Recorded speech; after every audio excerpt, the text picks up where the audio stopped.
नमस्ते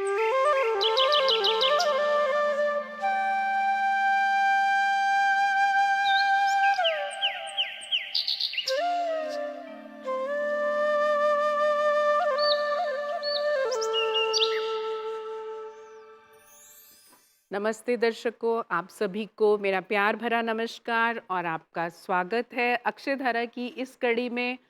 आज हमारे साथ जो मेहमान हैं वो शिक्षा जगत से जुड़ी हैं और आप सभी जानते हैं कि अभी हाल ही में गत माह हमने रामनवमी का त्यौहार बड़े धूमधाम से मनाया। नवरात्रि थी, खूब पूजा अर्चना हर तरफ हो रही थी और इस माह के आरंभ में भी हनुमान जयंती का पर्व था। तो हमारी जो अतिथि हैं वो शिक्षा जगत से तो जुड़ी ही हैं, धर्म के माध्यम से भाषा और संस्कृति का प्रचार प्रसार भी करती हैं। आप हमारे साथ आज हैं श्रीमती सौभाग्यवती धुनुकचंद जी। आपका बहुत बहुत स्वागत है। नमस्कार। श्रीमती पाहुजा जी, नमस्ते। बहुत अच्छा लगा आज आपसे मिलकर इस मंच पर और संभवतः हमारे आपस की बातें आज आम हो जाएं। बिल्कुल और बिल्कुल। और इतने समय से हम जो मिले थे उन सब से आज हम दर्शकों के सामने भी उनको भी प्रणाम करते हुए आपसे इस मेल के लिए बहुत ही प्रसन्नचित हुए जी जी, और हमारा आपको सौभाग्य है। इस मंच पर हमें बुलाने के लिए बहुत बहुत धन्यवाद। जी जी। ये तो भगवान की कृपा होती है, जब जहाँ चाहे जिसको मिला दे। बुला लेते हैं, बिल्कुल, बिल्कुल। हम चाहेंगे कि आप हमारे दर्शकों से मैं पहले अपने दर्शकों को बताना चाहूँगी कि आपकी स्कूली शिक्षा तो मॉरिशस में हुई और उसके बाद आपने बीए, एमए, बीएड वगैरह भारत से किया। उसके अलावा आपने ऑस्ट्रेलिया में और इंग्लैंड में भी पढ़ाई की। तो किस तरह आप अपनी पढ़ाई के माध्यम से कैसे इस ओर प्रेरित हुईं कि आप शिक्षा जगत में बच्चों को पढ़ाएं, अध्यापन कार्य करें? और मैं समझती हूँ कि आपकी जो शिक्षा दीक्षा है उसमें कहीं न कहीं अनुसंधान और बच्चों के विकास में, बच्चों के व्यक्तित्व में जो विकास लाना है उसकी ओर भी आप प्रेरित रहती हैं। तो किस तरह आपका पदार्पण हुआ इस क्षेत्र में? हमारे दर्शकों के साथ साझा करें। जब आप हमारे समय की बात लें, जिस पीढ़ी में हम लोगों ने शिक्षा प्राप्त की और आज की पीढ़ी को देखें तो महा अंतर है। जी, जी। हमारी हमारी पढ़ाई प्राथमिक पाठशालाओं में तो प्रायः हुआ करती है, मॉरिशसवासी जितने भी हैं सब के सब उसी तरह प्रारंभ करते हैं। और माध्यमिक पढ़ाई मैंने वैसे हिंदू गर्ल्स कॉलेज से की थी। इसके उपरांत जो है भारत में शिक्षा प्राप्त की। तो भारत में जब शिक्षा प्राप्त करने के लिए जाते हैं तो लगता है एक घर से दूसरे घर में गए हैं, बिल्कुल, बिल्कुल। क्योंकि अपने जैसे लोग होते हैं, अपने पहनावे ओढ़ावे, अपनी जैसी पूजा पाठ और समझ लीजिए भाषा भी वैसी। हालाँकि मॉरिशस में हम लोग बचपन में भोजपुरी अधिकाधिक बोला करते हैं और हम तो आर्य समाजी परिवार से थे, वहाँ जहाँ पर कि डाँट कर हमारे पिताजी हम सबसे बच्चों से भोजपुरी में बुलवाते थे। जी, जी, ये जी। आर्य समाज का नियम था कि अपनी बिल्कुल, भाषा अपनी में बोलो। भाषा में बोलिए। तो इसलिए जब भारत गए शिक्षा प्राप्त करने के लिए तो हमें अधिक कठिनाई नहीं हुई। हुँ, हुँ। दूसरी बात ये भी है कि मॉरिशस में जो हिंदी प्रचारणी सभा है, जी। तो हिंदी प्रचारणी सभा की ओर से भी हम लोगों ने प्रवेशिका, परिचय, प्रथमा, मध्यमा, उत्तमा की पढ़ाई की, जिसके कारण जो है हम हिंदी जगत से भी अच्छी तरह जुड़ से गए। हुँ, हुँ। ये सही है कि उससे पहले हम लोग जब प्राथमिक पाठशालाओं में जाते थे तो उन दिनों में तो अधिकाधिक हम लोग अ, जो आर्य समाज है, आर्य समाज से संबंधित सारी शिक्षाएँ हम लोगों ने प्राप्त की। पर ये जो माध्यमिक पढ़ाई हमने की हिंदी प्रचारणी सभा की ओर से, उससे हमको भारत में शिक्षा की प्राप्ति में बहुत अधिक सुलभता प्राप्त हुई। हुँ। इसलिए कि साहित्य से भी हम परिचित होने लगे। हिंदी के जितने साहित्यकार हैं और हिंदी साहित्य का इतिहास और उससे संबंधित भाषा इत्यादि इन सब चीज़ों से अधिक परिचित हुए। तो इसलिए भारत में जब हम दिल्ली यूनिवर्सिटी से हमने बीए ऑनर्स हिंदी में की, तो हमें कठिनाई नहीं हुई। नींव पड़ गई थी ना, भाषा की हाँ, नींव अच्छे नींव से हो तो गई थी। मॉरिशस से आरंभ हो चुकी थी। जी, जी। इसलिए वहाँ की जो पढ़ाई हुई वो मेरे लिए बहुत जैसे कि परिमार्जन की पढ़ाई थी और इतना अच्छा लगता था कि जो हमको जो जयशंकर प्रसाद जी हैं, लहर हमको पढ़ाती थी। जी, तो जो लहर पढ़ाती थी उस समझिए उस समय जैसे वो पढ़ाते-पढ़ाते कहीं गुम हो जाती थी। जी, जी, और जो हमको उद्धव शतक हमको बहुत ही प्रिय लगा उस समय उद्धव जी, शतक जी। का अध्ययन करना। और उद्धव शतक में जो पढ़ाती थी तो लगता था कि जैसे कि ब्रज की कोई गोपिका आई है और इतने प्रेम से वो सारा कुछ बताती है। जी, जी। और उनकी कविताएँ अभी भी याद हो जैसे है कि उझकी उझकी पदकंजनी के पंजनी पे। और जब वो पढ़ाती थी तो हम लोग ऐसे उनको देखते रहते थे जैसे कि उस समय से, उस काल से, भक्ति काल से कोई जैसे कि हमारे उतर कर सन्मुख आ गया है और ये तो गोपिकाएँ हैं जो कि जी, हमसे जी। चर्चा कर रही हैं। इसका कारण आप जो इसमें इतनी रुचि ले पाईं और इतना इसका आपने आनंद लिया, मैं समझती हूँ क्योंकि भाषा बहुत सुदृढ़ हो चुकी थी आपकी हिंदी, तो इसलिए आपकी समझ गहरी हो जाती है, तो आप उसके अर्थों बिल्कुल, में भी गहरा उतर बिल्कुल। सकते हैं। और इंग्लैंड और ऑस्ट्रेलिया में जो आपकी पढ़ाई हुई, किस तरह आपको लगा कि आपको शिक्षा जगत में आकर अध्यापन कार्य करना है या बच्चों के विकास की ओर जो आप प्रेरित हुईं? वास्तव में जब से मेरी पदोन्नति हुई और मैं अ, हिंदी शिक्षा से अलग हटकर प्रशासन कार्य में गई, तब से धीरे-धीरे लगभग 10-15 सालों के बीच में अनेक देशों में जाकर शिक्षा अर्जित करने का अवसर प्राप्त हुआ। बिल्कुल। और उन दिनों में जैसे उस लेवल पर पहुँचिए तो अधिकाधिक वर्कशॉप्स, कॉन्फ्रेंसेस और इस प्रकार की चर्चे, गोष्ठियाँ वगैरह हुआ करती थी, जिनमें कि हम लोग जो है शिक्षा ग्रहण करते थे और अपना जो ज्ञान का आयाम है उसको विस्तृत करते रहते बिल्कुल, थे। बिल्कुल। उसमें होता ये है कि हम लोग अंतर्राष्ट्रीय दृष्टि से अनेक देशों के लोगों से मिलते-जुलते हैं, बिल्कुल। शिक्षाविदों से मिलते हैं, उनके देशों में उनके यहाँ शिक्षा की समस्याओं से को समझते हैं और फिर उनकी ओर से हम ये भी सीखते हैं कि हमारे यहाँ की जो समस्याएं हैं उनको हम कैसे सुलभ बनाएं। जी, जी। तो ये जो 2 देश हैं जैसे कि ऑस्ट्रेलिया में और बाद में स्वीडन आदि में पढ़ाई की, यूके में।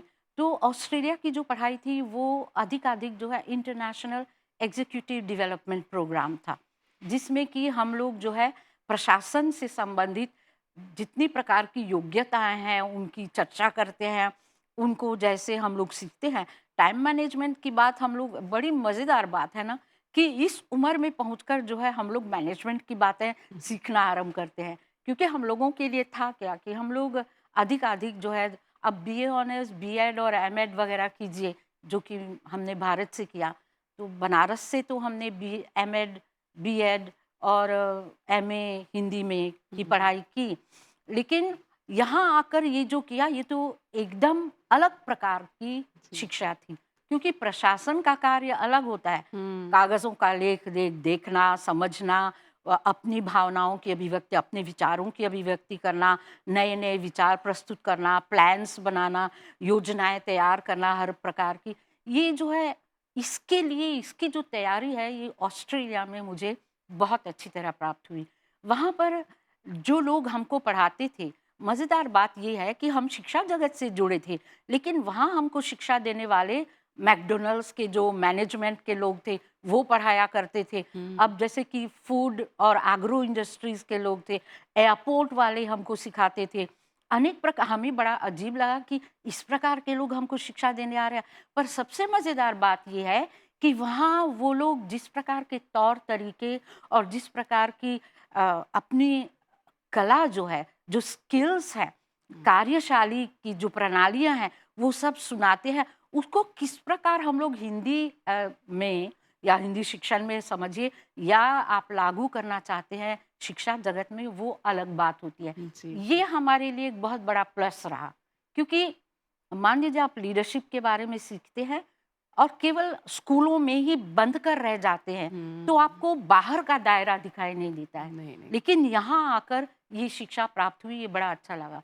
यूके में तो हमने पहले ही इससे पहले ही शिक्षा प्राप्त की थी। वहाँ पर हमने अर्ली चाइल्डहुड एजुकेशन में स्पेशलाइज़ेशन किया कि छोटे-छोटे बच्चों को किस प्रकार की शिक्षा दी जानी हुँ, चाहिए। और उन दिनों हमारे देश में इसका विकास हो रहा था। आप समझिए कि लगभग प्राथमिक जो पूर्व प्राथमिक पाठशालाएँ मैटर्नल स्कूल्स जिसको जी, बोलते हैं, जी। उसकी जो नींव हमारे यहाँ उन दिनों बन रही थी। हुँ, और फ्रांस से अधिकाधिक स्पेशलिस्ट आए हुए थे। तो यूके में जाकर हमने वहाँ से जो सीखा वो हमारे लिए अधिक, हम कह सकते हैं कि प्रयोजन के लिए हमारे लिए आवश्यक रहा, क्योंकि हुँ। हम एक ही देश से सीखकर उसको लागू नहीं कर सकते हैं। बिल्कुल, बिल्कुल। और वैसे भी हमारे देश में तो अंग्रेजी और इंग्लिश जितनी वो ब्रिटेन की प्रथा है, हुँ। वहाँ की शिक्षा प्रणाली अधिकाधिक चलती थी। तो उस प्रणाली को लेकर जब यूके से हमने ये सीखा तो हमारे लिए अधिक महत्वपूर्ण तो प्रतीत हुआ। शायद उसी ने आपको इस तरफ प्रेरित किया कि आप सामाजिक कार्य भी करें। मैं जितनी बार भी आपसे मिली हूँ, हमने बहुत सी चर्चाएँ की हैं जिसमें आपने सामाजिक कार्य। अपने जो परियोजनाएँ की हैं, बिल्कुल मैं समझती हूँ निश्चल भाव से निस्वार्थ एक सेवा की तरह किया है। तो थोड़ा-सा अपनी परियोजनाएँ जिन पर आपने काम किया और जिन पर अभी कर रही हैं, या हाल-फिलहाल मैं समझती हूँ आपने मॉरिशस बिल्कुल। सनातन धर्म टेम्पल फेडरेशन के साथ भी एक परियोजना की थी। कुछ ऐसी परियोजनाएँ साझा कीजिए हमारे दर्शकों के वास्तव में साथ। होता क्या है कि जब हम शिक्षा जगत में इस तरह जुड़े रहे तो हम पाठशालाओं में जाया करते थे और बच्चों से मिलते थे, अध्यापकों का निरीक्षण कार्य भी किया करते थे। तो इन सारी चीज़ों को देख देख कर जो हमको अधिक अनुभव होने लगा कि शिक्षा जगत में किन किन चीज़ों पर हम अधिक विकास कर सकते हैं, हुँ, कहाँ पर हम लोग अधिक जो है अम, नई चीज़ें ला सकते हैं, बच्चों की रुचि को ध्यान में रख के कैसे पढ़ाई की जाए। हुँ, हुँ। और आप तो जानते हैं कि आजकल हमारी समाज की समस्याएं क्या हैं, ये केवल बिल्कुल, मॉरिशस की बात नहीं है, ये विश्व भर की समाज की समस्याएं हैं बिल्कुल। कि हमारे बच्चे जो हैं बड़े हो रहे हैं, और जब हमारे बच्चे बड़े होने लगते हैं और हम वृद्ध जन उनको जो है शिक्षा की प्रणाली अपने सांचे में ढालने का प्रयास करते हैं, तो समस्याएं तो होती नहीं हैं चलता। कि उनकी रुचि कुछ और है, उनकी रुझान कुछ और है। वो आप विश्व में उनको स पूरे इंटरनेट के द्वारा उनकी सारे विश्व से परिस्थितियाँ मिलाते भी हैं। बदल गई हैं। हम लोगों एग्ज़ैक्टली, के पास उतना एक्सपोज़र नहीं था एग्ज़ैक्टली। जितना आज उन की। सब से आप उनको एक्सपोज़ कर लेते हैं बिल्कुल, बच्चों को, बिल्कुल। और इंटरनेट के द्वारा तो आप बोलिए ही मत। ये एजुकेशन और लर्निंग और जो नॉलेज बूम है, जी, उसके कारण तो बच्चे हमसे ही ज़्यादा और परिचित जानते हो हैं। जाते हैं, जी, क्योंकि ये जी। उनकी रुचि की बातें होती हैं। बिल्कुल, इन बिल्कुल। सब चीज़ों को देख-देख और समाज की स्थिति को देखकर और स्कूलों में जब लोगों से मिलते थे और लोगों के पत्र आया करते थे कि ये समस्याएँ हैं पाठशालाओं में, तो उन सब को देखकर लगता था कि कुछ तो कम है, कोई तो समस्या है। हुँ, कि हुँ। देखिए ना, विश्व भर में लागत क्या है? शिक्षा बिल्कुल, की बिल्कुल, लागत जो है अरबों-खरबों की है, बिल्कुल। विश्व भर में। लेकिन फिर भी हमारा समाज क्यों बिगड़ रहा है? ये बहुत बड़ी समस्या है। मैं आपको एक छोटी-सी बात इसके बीच बता रही हूँ कि हम लोगों ने स्वीडन में सस्टेनेबिलिटी डेवलपमेंट के बारे में ज्ञान प्राप्त किया। वो भी एक कोर्स था जो हमने सीखा। वो जो है 2 देशों में मिलकर हम लोगों ने सीखा। एक तो भारत था और दूसरा जो है स्वीडन में। जी। तो वहाँ पर बात देखिए कितनी सुंदर है कि यूएन के कुछ जो देश के शिक्षा मंत्री थे, बैठ के जो है चाय के समय उन लोगों ने चर्चा की कि हम लोग इतना पैसा खर्च करते हैं, हुँ, पर ऐसा हो क्या रहा है इस संसार में कि हमको वो पॉजिटिविटी नज़र नहीं आती है। हम जितने पैसे खर्च करते हैं, उसके बराबर जो है हुँ। हमको फल प्राप्त नहीं हो रहे हैं। क्यों इतनी समस्याएं हैं संसार में, लड़ झगड़ रहे हैं लोग, अनेक प्रकार की समस्याएं, अभी हम इनकी चर्चा करेंगे। तो तब उन लोगों ने कहा कि कुछ इस प्रकार की शिक्षा होनी चाहिए जो कि उस आधार को और भी गहन बनाए, बिल्कुल, उसको सुदृढ़ बनाए। जो सस्टेनेबल डेवलपमेंट की बिल्कुल। चर्चा जो है बाद में संसार में आरंभ हुआ, लेकिन उसका प्रारंभ जो है तब हुआ। उस समय उन लोगों ने कहा कि शिक्षा जगत के जितने लोग हैं उनको बुलाइए, क्योंकि वही जुड़े हुए होते हैं अनेक पीढ़ियों से। बिल्कुल, बिल्कुल। बच्चे बड़े होंगे, 10-15 साल तो वो सेकेंडरी स्कूल तक अपना बिताते हैं हुँ, और इसके उपरांत पढ़ेंगे, लेकिन सारी नींव जो है यहीं पर आरंभ होती। तो बिल्कुल। इस कारण जो है यह आवश्यक पड़ा, उन लोग जान पड़ा कि कुछ तो करना चाहिए इस लेवल पर। तो देखिए ना, जब हम इस अपने देश में देखने लगे, बाकी देशों के समान ही हमारे यहाँ भी 2-3 प्रकार की समस्याएँ हमको अपने बच्चों में नज़र आने लगी। एक तो कि उनकी रुचि कम होने लगी है, हुँ, तो हमको चिंता होने लगती है कि क्या हमारी शिक्षण विधि में समस्या है? क्या बिल्कुल। हम जो सब्जेक्ट्स उनको पढ़ा रहे हैं वो सब्जेक्ट्स ठीक हैं कि ठीक नहीं हैं? हुँ, और आपको क्या बताएँ, समय के साथ-साथ नए-नए सब्जेक्ट्स तो अधिकाधिक जो है बढ़ते रहते हैं। बिल्कुल। इतने सब्जेक्ट्स बढ़ जाते हैं कि लोगों को समझ में नहीं आता है कि पढ़ें क्या और पढ़ाएं क्या। हुँ, और बच्चों की चिंता देखिए, उनको तो पढ़ाई करनी है, उनको सर्टिफिकेट्स प्राप्त करने हैं, सर्टिफिकेट्स के आधार पर उनको बाद में जो है जी, विश्वविद्यालय स्तर पर शिक्षा ग्रहण करना और नौकरी प्राप्त करनी है। बिल्कुल, तो बिल्कुल। इन सब को जोड़कर जब वो आगे देखने लगते हैं तो हम अपने आप को पीछे महसूस करने लगते हैं। बिल्कुल। तो इस प्रकार जो है नए-नए अनेक प्रकार के सब्जेक्ट्स जो है आने लगे, जैसे कि टूरिज़्म आने लगा, जैसे कि कंप्यूटर की शिक्षा जो है कि बच्चे इससे परिचित हो गए और इसको सीखें और जानें। तो हमको ऐसा लगता था कि समस्या क्या है कि जिन चीज़ों को बच्चे पसंद करते हैं, उसी के ज़रिए जो है वो वही शिक्षा है, दी जाए, जैसे बिल्कुल। कि नैतिक शिक्षा। हुँ, अब समस्या देखिए ना, हमारे दिनों में कैसी पढ़ाई होती थी। हुँ। हम लोग प्राथमिक पाठशाला जाते थे दिन भर, और शाम को हम लोग सायंकालीन पाठशाला, जिसको हम लोग बैच बैठका का बोलते हैं, बिल्कुल। उसमें जाया करते थे। और यहाँ पर हम लोग, जिसको आप एकेडमिक नॉलेज बोलते हैं, प्राथमिक और माध्यमिक स्कूलों में प्राप्त करते थे। हुँ, लेकिन वहाँ जाकर बैच हम करना। लोग जो है एक और प्रकार का ज्ञान प्राप्त करते, हुँ, जहाँ अपना धर्म है, हम हैं, बिल्कुल। समाज में उठना बैठना, लोगों से मिलना मिलाना, ये सारी चीज़ें हम वहाँ सीखते थे। पर आज के बच्चे कहाँ सीख रहे हैं। नहीं जा रहे हैं। आज देखिए हमारे बैठका में बहुत कम बच्चे जाते हैं। हमारे जो अभिभावक हैं, माता-पिता हैं, ये सोचने लगते हैं कि बच्चों को परीक्षा देनी है, हुँ। तो जो जिन-जिन शब्दों में, जिन-जिन सब्जेक्ट्स में उनकी परीक्षाएँ होती है, उन्हीं वो में। उस पर ज़ोर तो देते हैं। ये हम सबको समझना है। मैं मतलब आपसे भी सहमत हूँ इस बात हुँ, को लेकर और सब जानते हैं, लेकिन शायद जब हम शिक्षा की बात करते हैं तो कहीं न कहीं अपनी समझ को सीमित कर लेते हैं कि शिक्षा मतलब किताबी शिक्षा या मल्टीमीडिया की शिक्षा, बिल्कुल। आजकल वो और जुड़ गया। लेकिन अगर बहुत गहराई से सोचा जाए तो शिक्षा मतलब किताबी शिक्षा भी है जो निस्संदेह हमें अंक दिलाएगी, विश्वविद्यालय में प्रवेश दिलाएगी और अंततः हम एक अच्छी अपना करियर चुन पाएँगे उसके आधार पर। लेकिन उसके साथ ही बहुत ज़रूरी है कि बच्चों को नैतिक शिक्षा भी दी जाए, भावनात्मक शिक्षा भी आजकल बहुत ज़रूरी हो गई है, क्योंकि आपने बिल्कुल, बहुत पढ़ लिख लिया लेकिन आप किसी परिस्थिति का सामना बिल्कुल, नहीं कर पाए, बिल्कुल। तो आप एक तरह से अपनी ज़िंदगी में विफल तो हाँ, कहलाएँगे। फिर भावनात्मक के बाद आध्यात्मिक शिक्षा भी बहुत ज़रूरी है, क्योंकि अध्यात्म से जब हम जुड़ते हैं तब हमें वास्तविकता का ज्ञान होता है तभी कि तो। है क्या ये दुनिया, ये हाँ, संसार क्या है। मैं समझती हूँ वो बच्चों को ऐसे अभी इस अवस्था में समझ नहीं आएगा, लेकिन अभी से नींव डालेंगे तो कहीं न कहीं आध्यात्मिक शिक्षा को भी जब हम देते हैं तो इस तरह बहुत सर्वांगीण विकास की बात हमें करनी है उनके।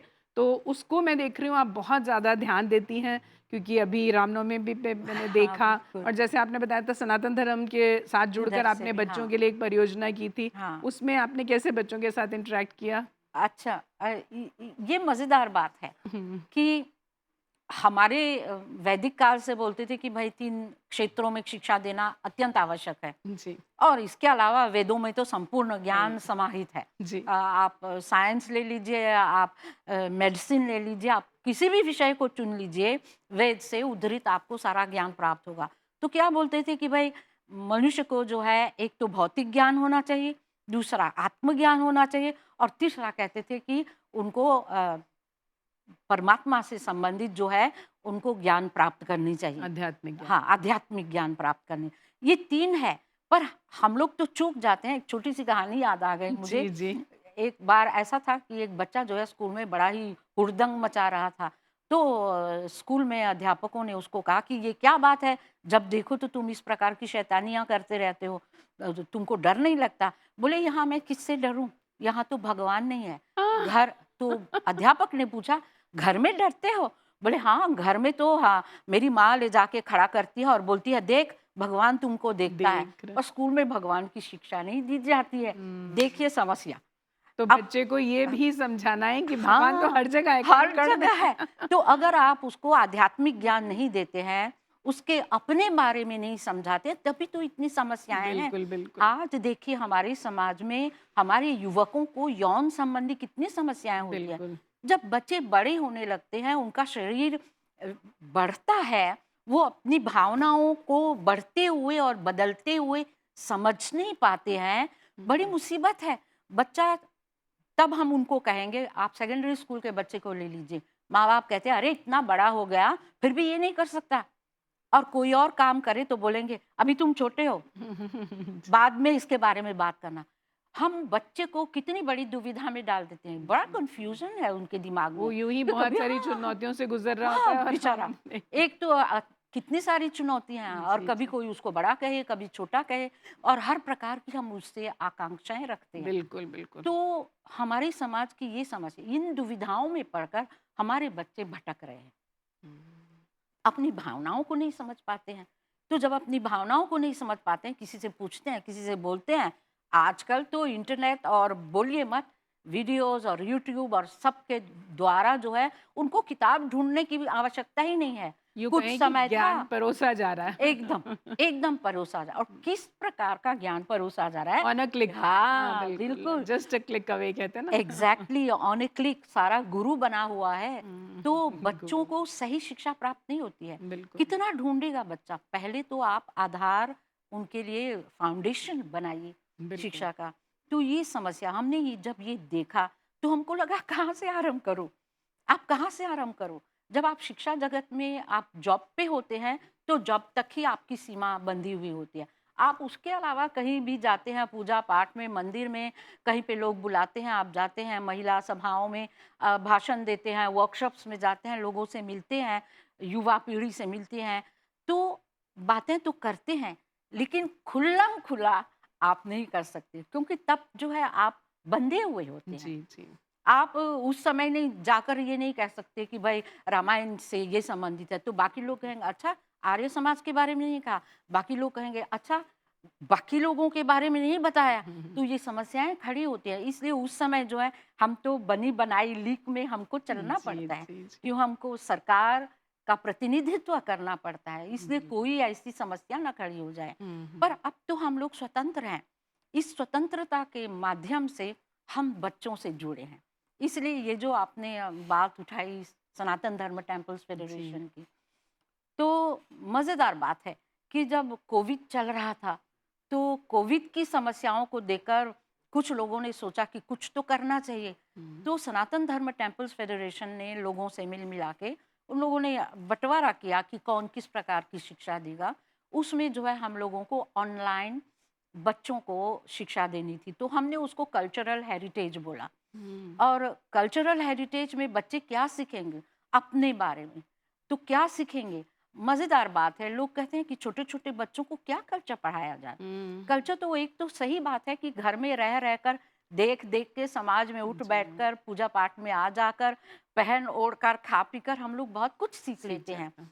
परंतु इसके अलावा उसको समझना सही ढंग से, हुँ, देखकर कोई चीज़ पहचानना और फिर उसको समझना, हुँ, जब तक हम किसी चीज़ को समझते नहीं हैं, हम उसको जीवन में कैसे उतारेंगे? हुँ, वो हमारी आस्था में एक सुदृढ़ स्थान तब प्राप्त करता है, जब हम उसको समझ लेते हैं।